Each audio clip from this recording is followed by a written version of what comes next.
what a day! What a lovely day!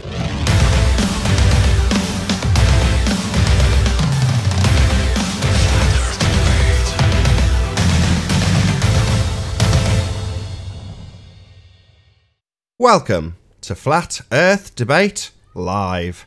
I'm your host, Nathan Oakley, and if you're new to this channel, or you've not done so already, be sure to subscribe and hit the bell notification icon to keep up to date with the Flat Earth Debate.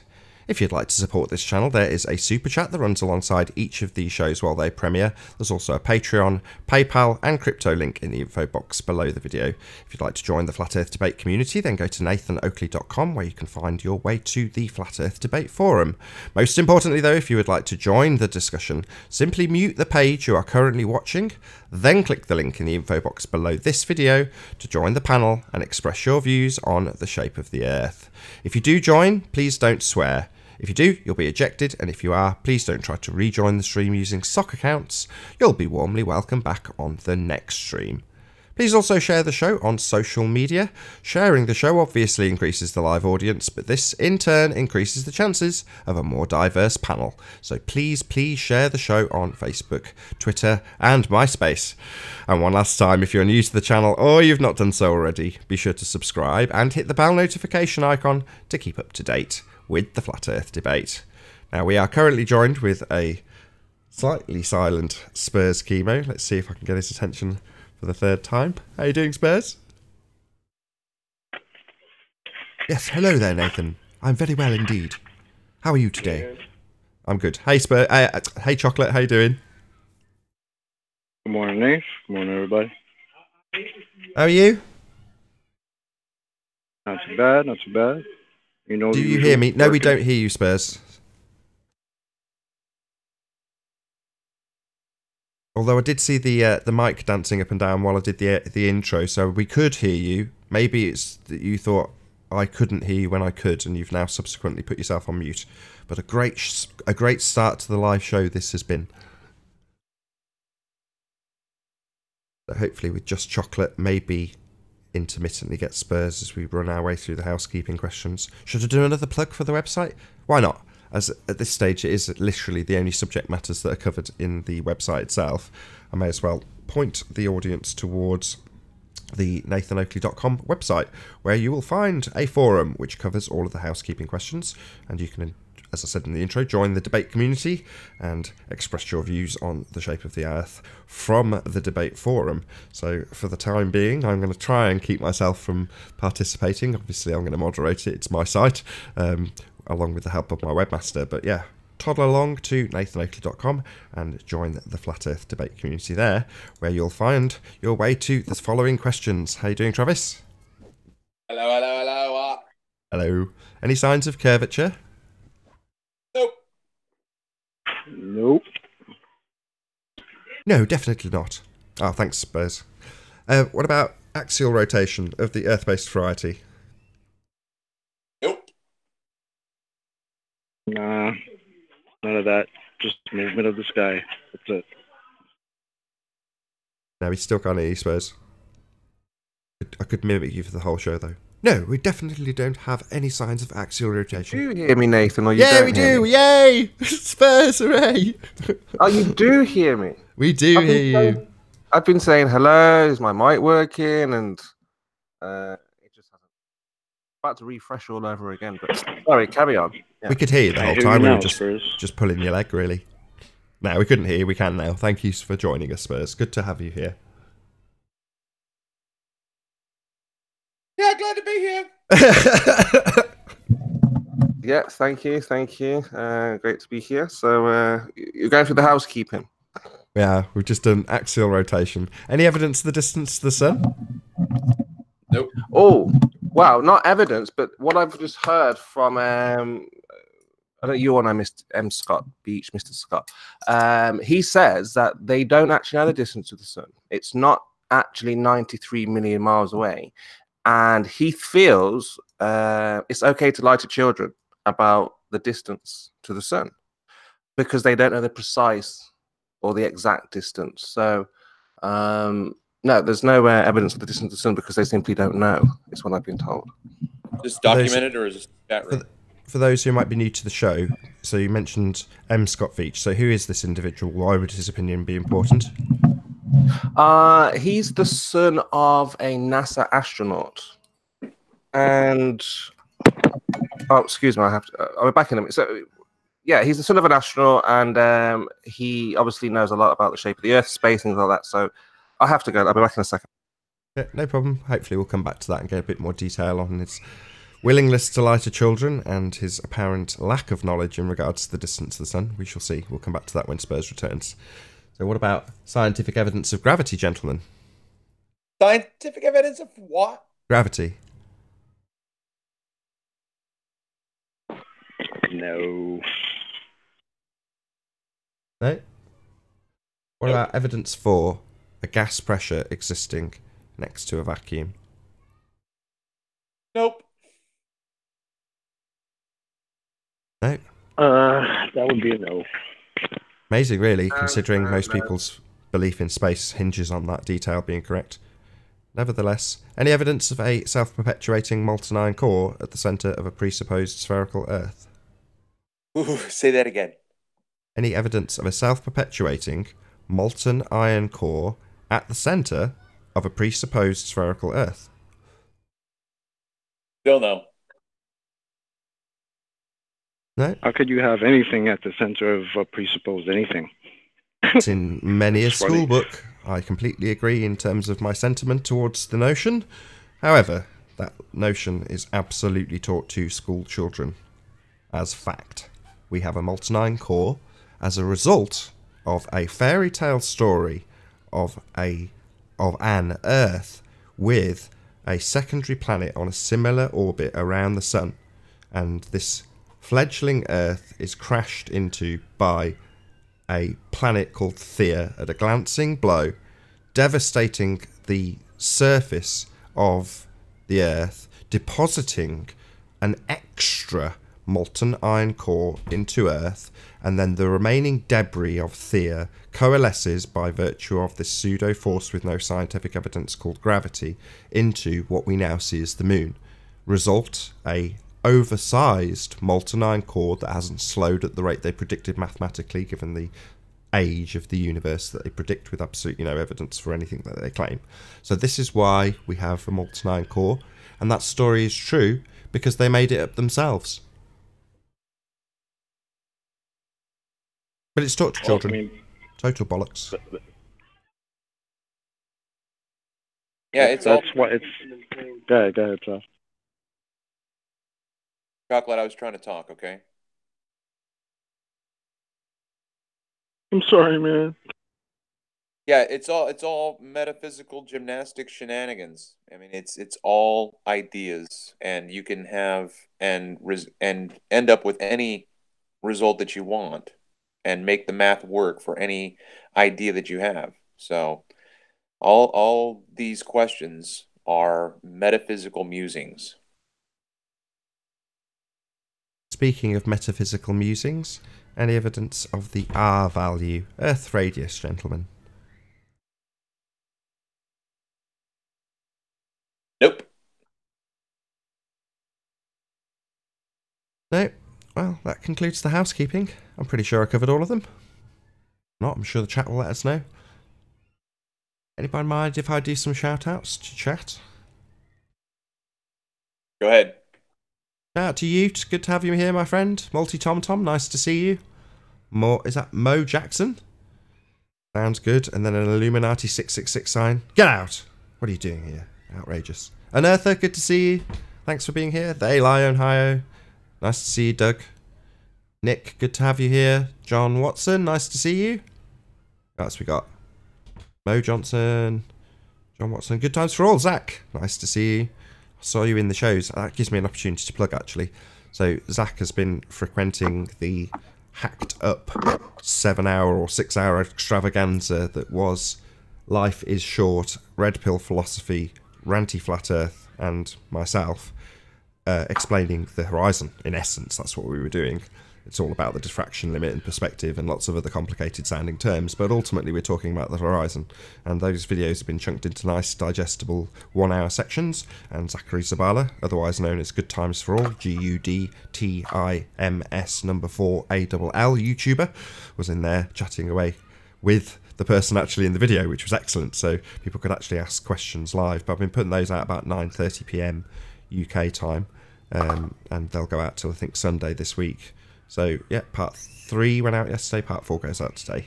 So check those out after all the debates have been rebroadcast. Why are they being told to shush by YouTube? Is it I'm doing too much shilling? Too much shilling for myself? Is that what it is? Shout out to Karen B, nice to see you. Isa Mahalski, thanks for being here. Legendary super looming perspective hijacking hyena says he's away from keyboard. Well, thanks for being here. Nice to see you. Steve, hello. Good to have you. Mark Taylor, good to see you. Any more for any more? I think that's pretty much it. Oh, so did you see that that video that there's a user called Agent Zalo, something like that to that effect. I think he's been looking at what I don't know if you know Alan B, right? Jeff Alan B. He showed a video where he's stalking Arwin for some reason. He seems to have doxed Arwin, befriended Arwin, trying to trigger Arwin or something like that. I mean, have you seen the video? Has anyone seen it before I go on? Yes. What did you make of it? It seems like Alan B or Jeff or whatever the hell his name is slightly obsessed with Arwin. Like, well, what's the word? Creepy. That's the word I'd use. Creepily obsessed. Yeah. Yeah, very creepy. Yeah, I mean, you saw all the messages there. He's obviously tried. I think the idea behind it is just to discredit the flat earthers any way they can. Yeah. So I mean, who would spend that much time focus on one individual, unless you're trying to discredit them for some reason? And yeah, it's quite outrageous what he was doing there. Doxing him, I think he was doing things like that. So yeah, just wondering if anyone's seen that. Yeah, I'll second that. That shit was creepy as hell. Sure what kind of behavior that is for someone to have, even if you're trying to discredit people, but nah, that's just too much. You want to discredit us? Bring proof of your ball. Don't do the crazy psycho shit. That's not necessary. And then go on the show, try to pretend to be his friend. Like, exactly. Get the hell out of here with that crap. Absolutely. But I think that's their game, their goal. I think they have new tactics now. They're going to have to try and befriend flat. I mean, it's almost like they have to become flat earthers now, or pretend to be flat earthers to try and get in whatever circle they think there is. But it's not a circle; it's just a free for all. Anyone can work it out for themselves, and obviously they think it's like a group of people when it's people in the world who understand they've been lied to. So, we don't know every single flat earther out there. So it's not like about the collective or the individual. It's just about the truth. Right, I'm going to have to go again. Sorry, I'm really busy. That's all right. Arwen's just finished his show, so I've stuck the link to the Early Bird show in the live chat, so check him out. Go and subscribe to him if you're watching this on Nathan Oakley 1980 or Nathan Oakley channel. If I'm around, hopefully I will be free for those premiering shows. I'll stick the link to Arwen's show in there. So I had a direct criticism from someone in Arwen's chat going, does Nathan ever link to your show? And I thought, have I ever linked to him? Probably. I'm sure I probably have. I know for a fact I put his link to his channel when I took the little chunk out from Conspiracy Cat's little confession about the second law of thermodynamics and requiring the antecedent that is a necessity for gas pressure.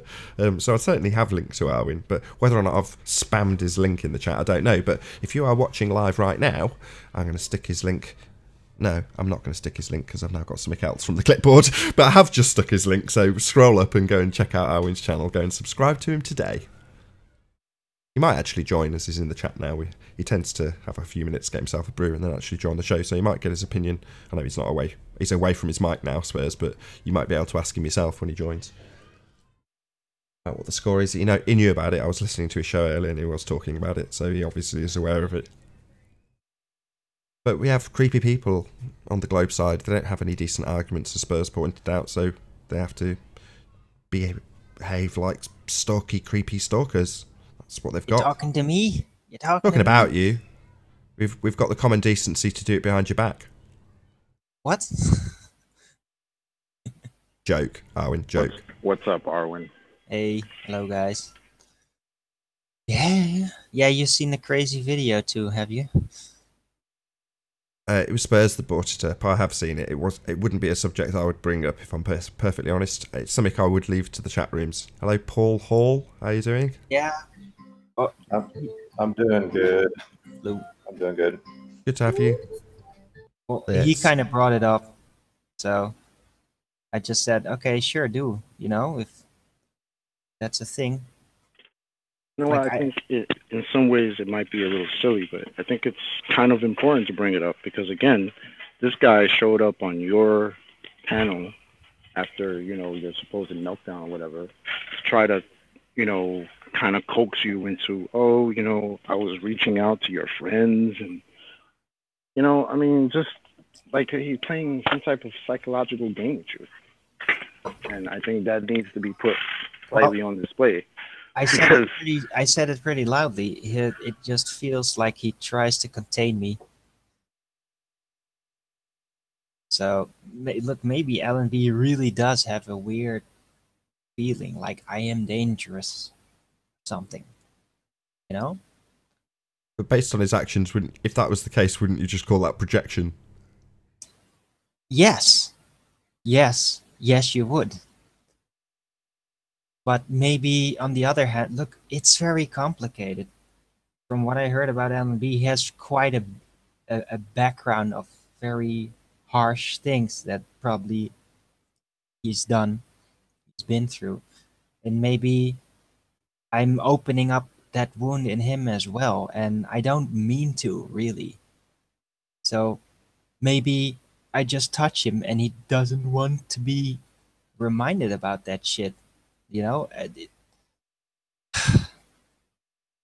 look, really, in the end, I wish him the best. I hope, you know, he can just live out his life and not get frustrated about shit and obsessed with people. I mean, I might be seeing connections where none actually apply, but for all we know, Alan, like Mick West and Tim Osman, have suffered our abuse. And if that is the case, I may be seeing a connection that isn't there. But if you are also, like Tim Osman and Mick West, a victim of our abuse, then I have set up a crisis centre. Mick West is already heavily involved and very supportive of supporting others, or helping us help them help themselves in the face of our abuse. So if you want to join that crisis centre, the number is 1-800-R-ABUSE. So you can join that and hopefully help these people get beyond using R by proxy and other people. I did mention it in the pre-show. So yeah, that's a kind of double of you, Nathan. That's kind of double, since you're the one raping people with R. That's usually how the psychopathic elite do these things. They cause the abuse and then set up the crisis centre to help these people. So I'm doing something similar. So I feel I'm doing a great service to these people by basically raping them with R and then helping them out with the crisis centre to get them through it. You're crazy. But yeah, I also want to make a correction. So Anthony on his show was desperate to point out to Tim Osmond that it's not possible to violate someone with the reification fallacy. Well, that's just simply not true. I mean, obviously R is real, therefore I can violate people with it. Huh. There we go. That crisis centre, like I say, I'll put a link in the info box. Anybody else who suffered the abuse of the R value, you can join that crisis centre today. Right. Basically, all they have to do is just stop presupposing, and then it will be negated. We don't like to talk about the counselling we give them, Arwen. Just make it clear that we are there for these people. If you're listening, Mick West, Tim Elsman, we're here for you.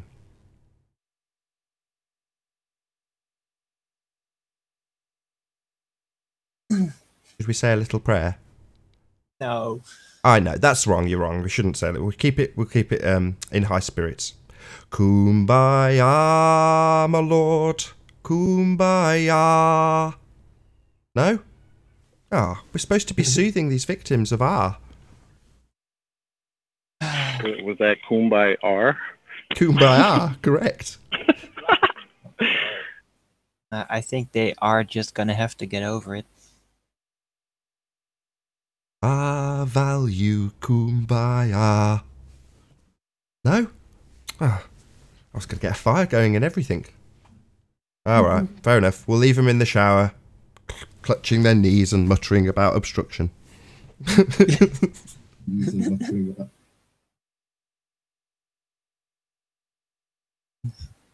Thanks for making me laugh. It's serious business, Arwin. It's not a laughing matter. Some of these people have got some serious issues. Yeah, I know. I know. No, I was actually joking that time. Stop it! Stop using my meta against me. Ah. You having a fight with the furniture now? Don't have another meltdown. Not on this show, Arwin. Where's that R?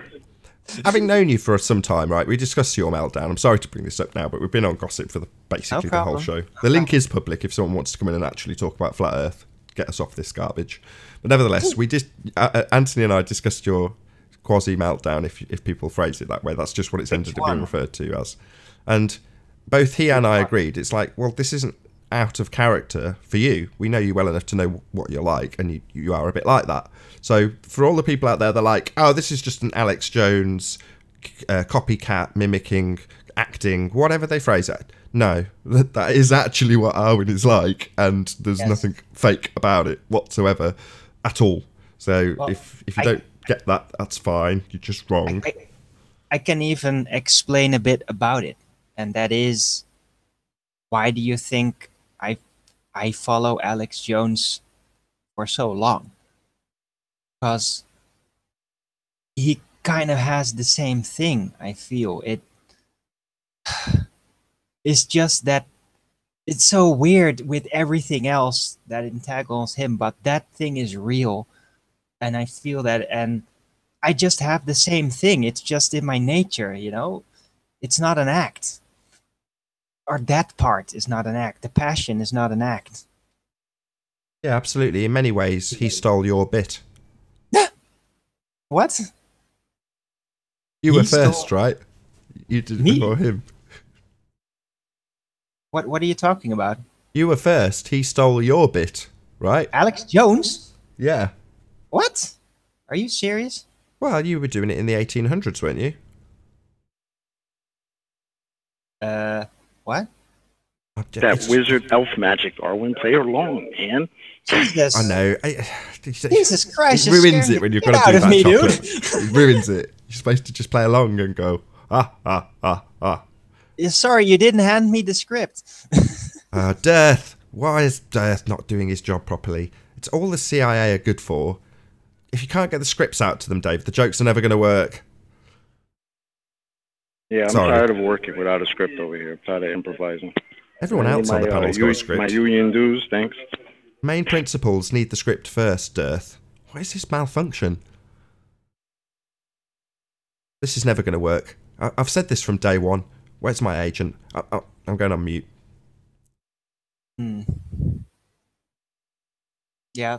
Oh, and by the way, DRLA00, I do get this humor. I do get it. It's just that it kind of freaks me out. You see, you did get the script, you liar. But it's just, I don't want to play along. Does that make any sense? Yeah, now I know that Dave's just written a really clever script. My bad, Dave. I take it all back. Please don't demote me.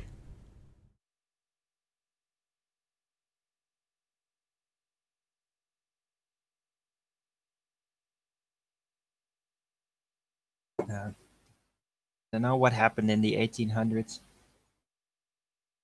Don't think I was physically there yet. Too late now. Yeah. Can't Who play am I along to now. tell, I you mean, know? I moment's just past. remember being the first memory I have is like being a 5-year-old kid in the 80s. So, yeah, who knows? The That is 1880s. even, I don't even know if that is even real. Before the nasty man bit you. Huh? Before the nasty man bit you in the 1880s. I'm not a vampire. What they all Come say. on. Nosferatu. Ew. No, it's disgusting. Sorry, is that not the PC? Is that not the correct term? What? Vampire. Is that like modern day version of calling somebody racist slurs? Really? I don't You're know what they're useless at doing this, with all Alwyn. these words anymore these days. I have You're no useless idea, at this. Absolutely useless. but- Me? Yeah, trying to edge you to play along just for fun. Okay, I'll try. No, Come on, no. but you don't need to try. You D&D all the time, man. You can do this. Role playing should be back pocket for you, bro. Right, but it's pretty clearly established during D&D that it's absolutely a joke, and I don't have an audience watching that, like, getting paranoid over me or something, you know? Okay. Yeah, it's the metaphorical equivalent of the 6-year-old boy peeing his pants on the stage. That's what you're saying. Thanks, Nathan. Thanks. I thought you needed a fairly good chip. That cheer never me up, happened, you know. okay? I did actually play in acts at school, and I was pretty damn good at it. So, Where did it all go wrong?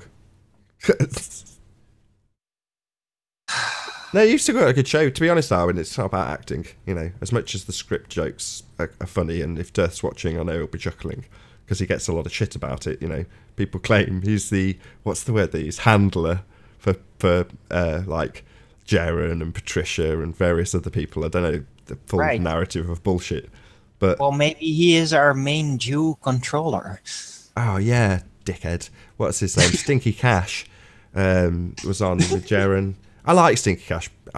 Sorry, my reaction was immediately to call him a dickhead.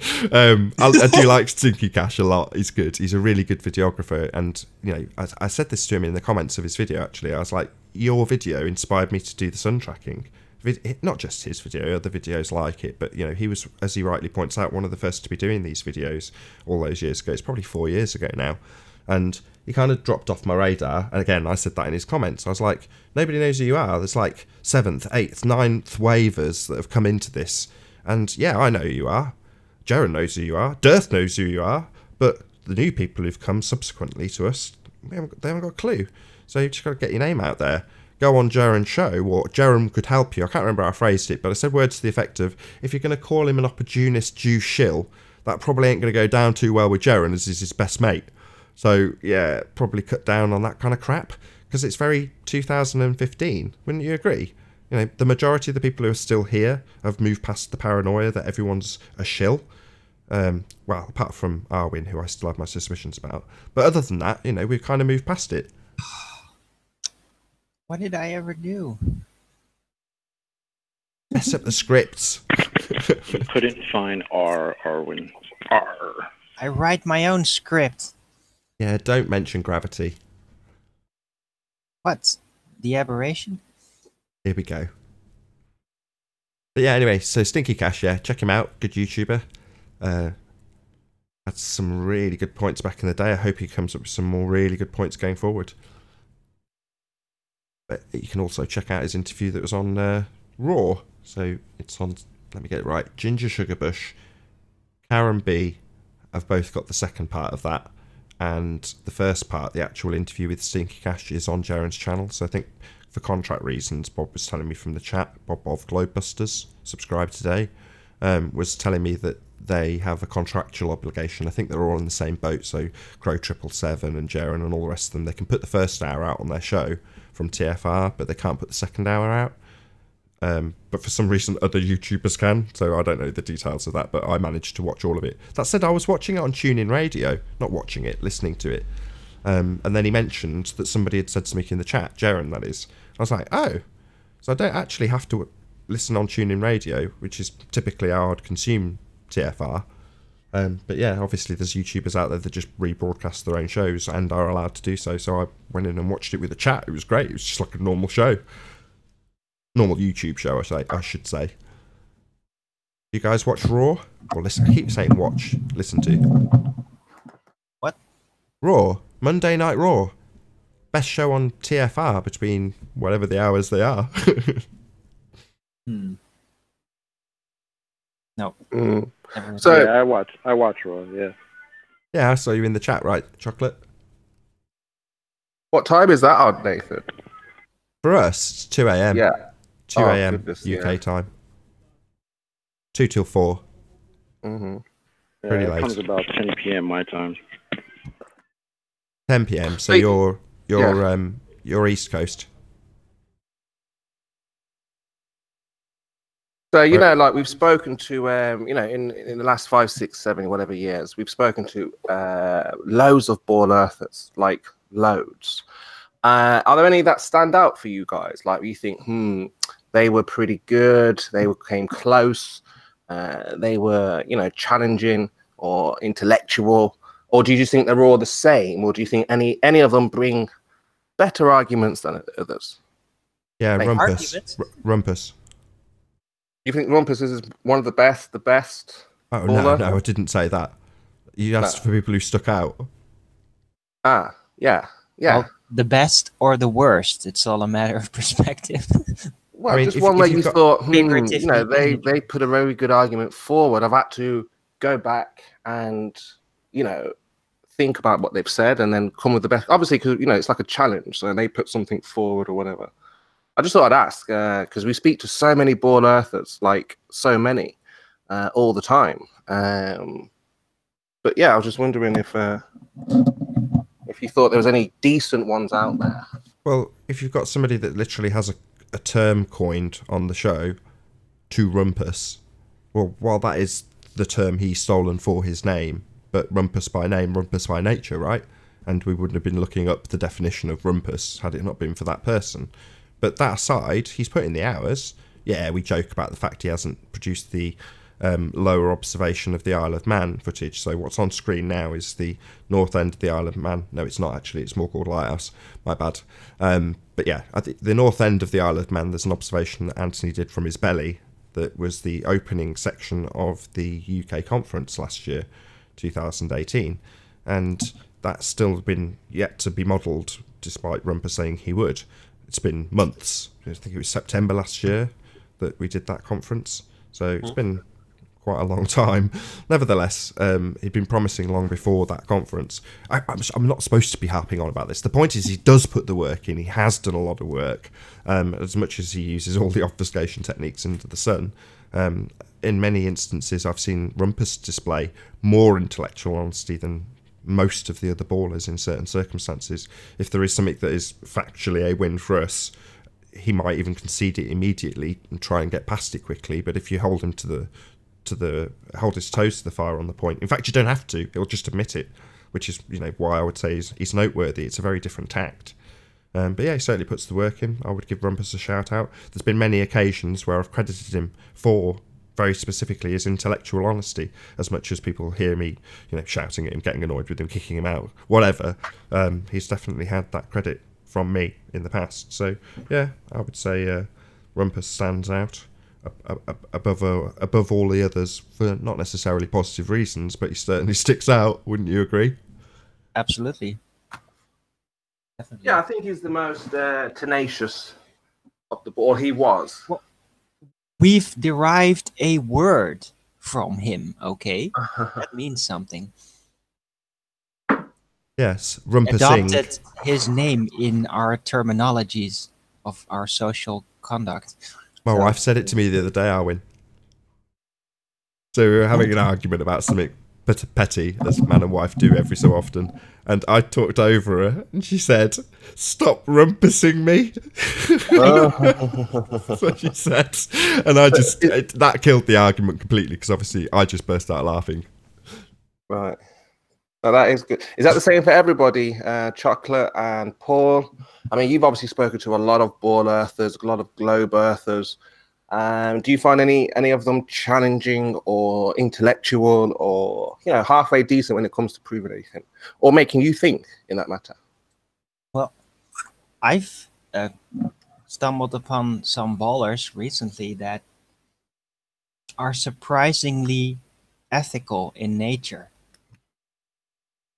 It's something else. It's like not about the whole honesty, about intellectual honesty, but there's a lot of ballers out there that do really have heart and that do really have the need to do the right thing or to be good to other people, despite their religious convictions, basically. And I've been noticing that, with more ballers. And I do have to also mention that, like, to change a baller into a flat earther seems almost impossible. But some of them are still good people. And they don't need to be destroyed or something just because they believe in the ball. Anybody specific, Arwin? Hmm? Anybody specific that sticks out? Well, yeah, Dawn Threader, for example. Who? Dawn Threader. Dawn Treader? Yeah. Dawn? Oh, Dawn. I think Okay. it's Dome Thread. Oh, shut up. Right. Well, he's been really nice recently. Reasonable, you would say, yeah? No, nice. Actually nice. Just like calming down from his inner struggles, I guess. And just being nice. I don't know. Maybe I just inspired him in the right way or something. I don't know what it is, but Yeah, but Dawn's always been nice, I've thought. When has he not been nice? He doesn't troll like most of the ball earthers, does he? He just asks questions and he says that's my belief. Hold on. Sorry to interrupt you. Multi Tom Tom says Dawn Treader is now a flatty. Are you sure about that, Multi Tom Tom? Have you just made that up? Yeah.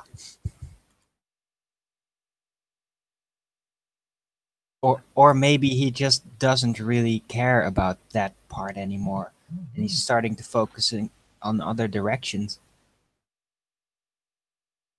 No? From every time I've spoken to Dawn, I get the impression that he wouldn't ever claim to be a flat earther, but he admits that there's problems with the globe model. And that, I mean, I can give respect to at least looking at the problems that the globe model has. And he's been one to say, I believe it. I can respect that. I believe it. That's fine. Just when you're trying to assert that it's a fact and I should believe it, that's when I got a problem with it. Right. Might be true. He doesn't claim science anymore and all that. Been confirmed from Nathan Monkley. He is a flat earther, he says. Interesting. He said he's not. He is not. Shh. Okay. Yeah, see, well, he is. Deep down, I think Dawn is a flat earth. I think it's peer pressure with a lot of these guys because somebody was saying here a minute ago, you could not convince these ball earthers. And I think it's just because of peer pressure. They don't want to be ridiculed. Who wants to be called a moron, a retard, an idiot? Who wants that? I don't know all of it. Sorry?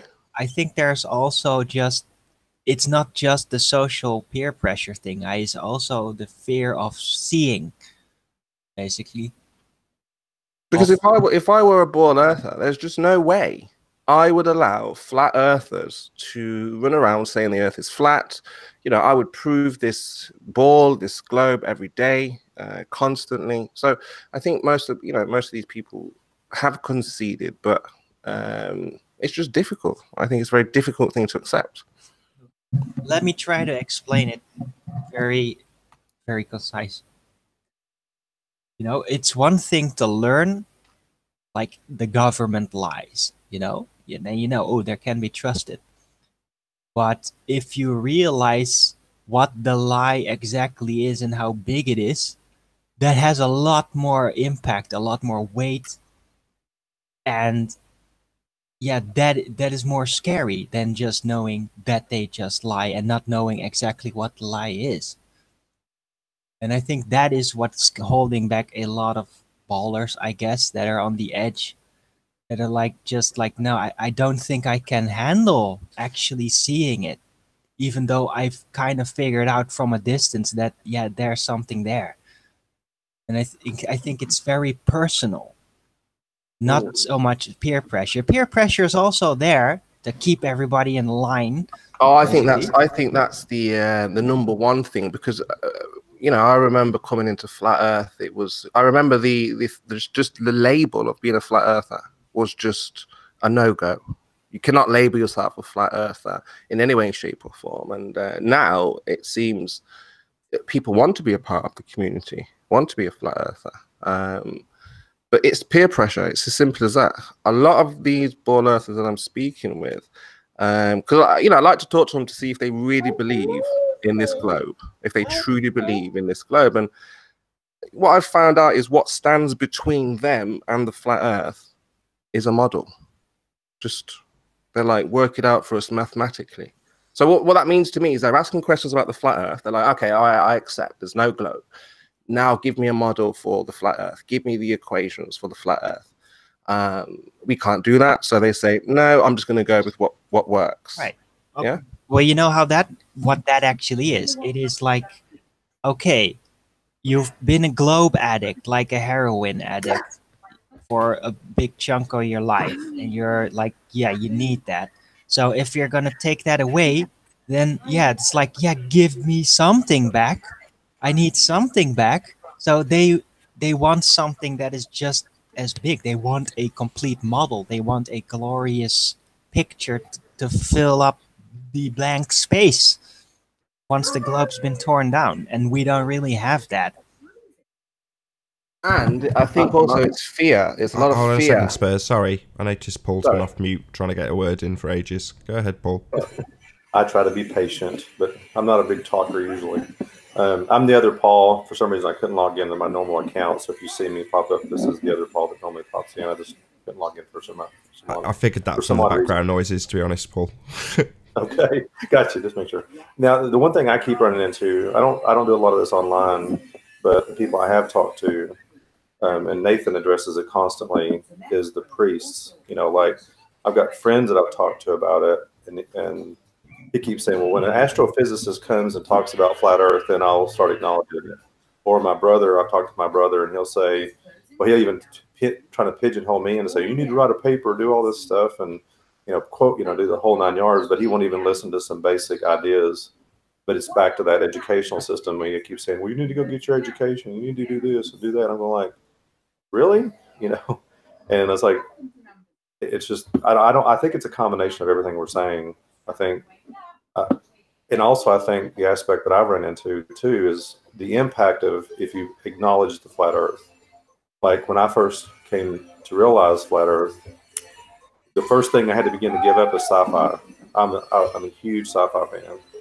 But then, Sorry, I didn't hear that. A huge what? This is science. What did you? Can you repeat that? Sorry to interrupt, Paul. I didn't hear. A huge what?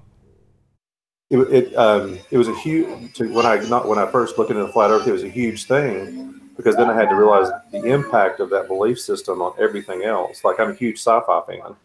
Well, instead of it seeing science fiction, it became science fantasy. It's like this is completely not even real.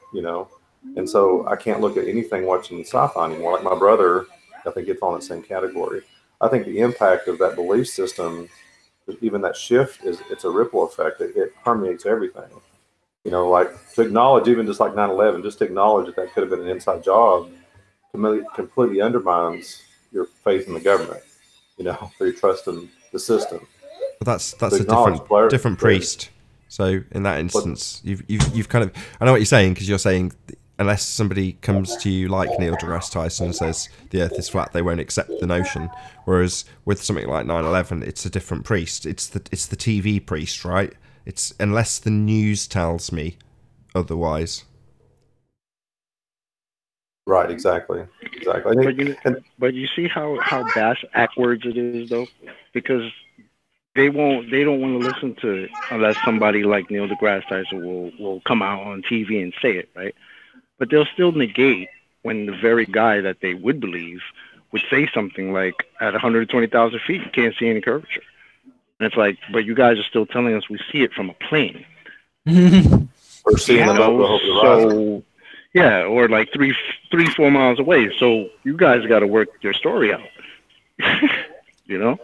Well, it's the disconnect. Like, it's not as consistent anymore as they had hoped it would be. And people get jumbled in their arguments. There's conflicting arguments. Like a political strategy to appear victorious in the moment has allowed them to convolute the entire thing, basically. No, it's more simplistic than that, Arwin. I agree with you in principle, but it's more simplistic when it comes to Neil deGrasse Tyson. So when you hit the nail on the head when you said they jumble people, well, Neil deGrasse Tyson's sole purpose is to be a double speaker.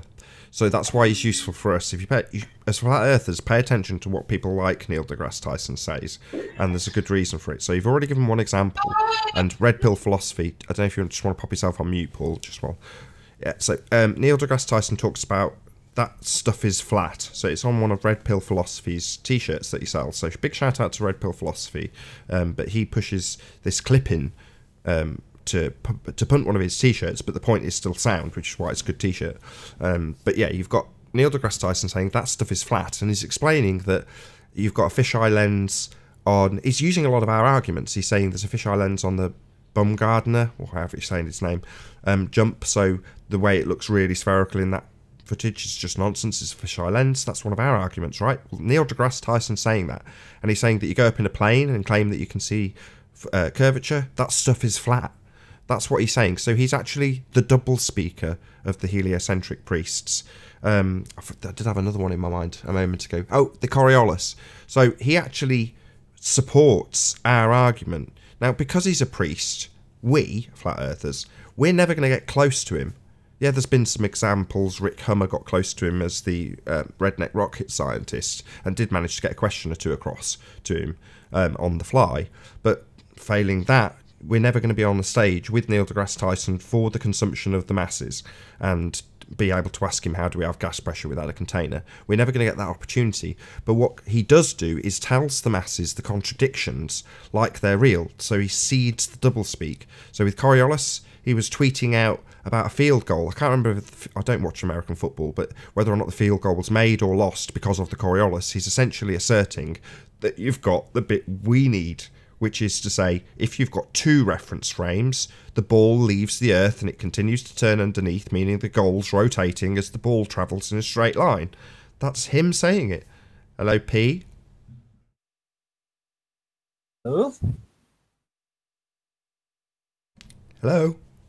Hey, P, how are you doing? Hello. Hello. So yeah, so he's a double speaker. He gives you the rhetoric that we would give in the face of the incorrect assertion of a Coriolis effect. In other words, if what Neil deGrasse Tyson says holds true, then you'd have supersonic journeys going at 1,700 miles an hour. So you don't have that. You've obviously got consistent flights. Well, that's because there is no Coriolis effect, even though Neil deGrasse Tyson is the one asserting the bit that makes no sense. Same with seeing no curvature. Oh, right, so it's flat, our argument. But it should be curved. That's why it's doublespeak. So I assert something different, which is to say that if the Earth is a sphere, it would fall away from you. The moment you start to rise in altitude, you'd see the leading edge of the sphere getting further and further down. That's how it would work if you were on a ball. And you could with a P900, and as shown in the Metabunk curve calculator, the advanced tab, you can work out the drop, the edges, how much of the curvature you see from ground level. So you should be able to distinguish a ball from ground level, getting ever and ever more bally as you rise up. Neil deGrasse Tyson double speaks the audience into believing that you should never see a ball if you're on a ball, and that you should see that Coriolis caused field goals. It's like, oh really? So lucky for that ball, the Earth was rotating underneath. The planes have the same effect, do they? Oh, they don't. Well, that's the contradiction that he puts into the rhetoric. So yeah, it's like I've said NASA and all these institutions have put all these things forward, made a huge mess, and now these globe earthers are trying to clean up the mess that NASA, has left, and they can't clean up, can they? Because it's NASA that has caused all of these things, giving people the idea that the Earth curves and things like that. So yeah, they're finding it very difficult. They're trying to explain away somebody else's problem. Yeah. One of the things I've ran into, I was used to go to an atheist group and discuss and debate and philosophize and all this stuff. And one of the things I remember after I started getting the flat Earth, one of the things an atheist told me once, he said, you know, you can't trust your senses, you know. And even you've heard Neil deGrasse Tyson or Robert or Lawrence Krauss or whoever say, you know, it's not up to you for the universe to make sense. Or, you know, that's my worst paraphrase of it. But, and I started thinking about that. And I was like, you know, most of the science is telling you not to trust your own senses at some level, you know. And I mean, one thing I've spent more time over the last several years researching vaccines, but I still research flat Earth. But I still see that even in that arena with vaccines, you know, a mom says my child comes in, gets his vaccines, and then within days it's autism, and you're going like, but the doctor and all the scientists says don't trust that. That's not right. You know, how does a mother not trust her own senses when it comes to their children? You know, yeah. And then it's the whole scenario. Like I posted that, you know, about where the speed of the Earth, or you know, equatorial speed and all that stuff we've talked about hundreds of times. And I say, well, look, you can't feel that. If you start moving north, then the speed decreases, and you should feel it. Like you should get stronger, you should go heavier, and all this stuff. And my brother jumps in. Well, that doesn't mean it's not true. I mean, like my own senses should tell me that there's something going on, but you're telling me not to trust my senses. It seems if you could feel it, would you believe it? I would begin to accept it more if I could feel it. You know, there would be something. So okay, well, you could feel it, and you still wouldn't believe it. That's what you're saying. No, not necessarily. So why do you bring up the fact that you can't feel it spinning? If you could feel it spinning, it wouldn't matter because you still wouldn't necessarily believe it. So it doesn't really matter that you can whether you can feel it or not. That's not what I said. Oh, no, that's what you just said. If there was some kind of hint of it, we would be more inclined to explore the concept. Right. That's what I'm saying. Well, hold on. Don't bring up that you can't feel it spinning. If you can feel it spinning, are you still a ball earther? You still won't believe in it. P, are you still a ball earther? Well, I would like to join you guys and pretend the Earth is flat, but I don't know if you guys will let me. We're not pretending. I think he's you guys are pretending. As P-Mars descends the hangout into chaos, I'm going to take a short break, and with that, I'll say to the live audience, stick with us if you are watching on Nathan Oakley 1980 or Nathan Oakley, because this show will continue in a moment with the after show. But if you are in a live audience, a massive, huge, enormous thank you for tuning in live and hopefully sharing this debate. Also a massive thank you to all of the debating panel. Be sure to check out nathanoakley.com and join the forum there. I've been Nathan Oakley, and I'll see you all in the next video. Oh, what a day! What a lovely day!